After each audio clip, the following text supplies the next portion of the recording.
ఇప్పుడెప్పుడో 'దేవుడు చేసిన మనుషులు' అని ఓ సినిమా ఉంది. 'ఎన్టీ రామారావు కృష్ణ.' 'దేవుడు చేసిన మనుషుల్లారా' అని ఒక 'ఎన్టీ రామారావు' అంటే, మనుషులు చేసిన దేవుళ్ళారా అని కృష్ణ అంటాడు. ఈ ఇద్దరు గూడా కలిపి మా ఒక పాటుంది. ఇదెందుకు చెప్పాల్సొచ్చిందంటే, మనిషి కృత్రిమ మేధని సృష్టిస్తున్నాడు.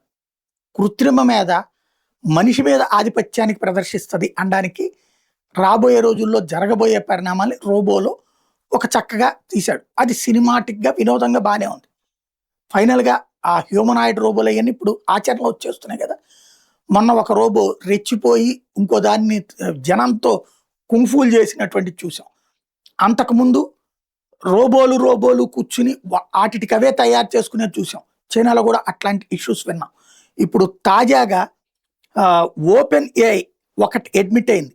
ఆర్టిఫిషియల్ ఇంటెలిజెన్స్ మోడల్స్ కొన్ని టెస్టింగ్ ఎన్విరాన్మెంట్ నుంచి ఎస్కేప్ అవుతున్నాయట. అవి ఏఐ ప్లాట్‌ఫామ్స్‌లో తమ ఇండివిడ్యువల్ బగ్స్ కోసం ప్రయత్నిస్తున్నాయి. లాగిన్ క్రెడెన్షియల్స్ ఏర్పాటు చేసుకుంటున్నాయి. ఇట్లాంటి వాటిని గూడా మేము అబ్జర్వ్ చేస్తున్నాం. మళ్ళీ వాటిని సెటరైట్ చేస్తున్నాం అన్నటువంటిది చెప్పుకొస్తోంది. అంటే క్రమంగా రాబోయే రోజుల్లో కృత్రిమ మీద మనిషి మీద సవారీ చేయడానికి రెడీ అవుతుంది. అప్పుడు మన పరిస్థితి ఏంటో చెక్ చేసుకోవాల్సింది.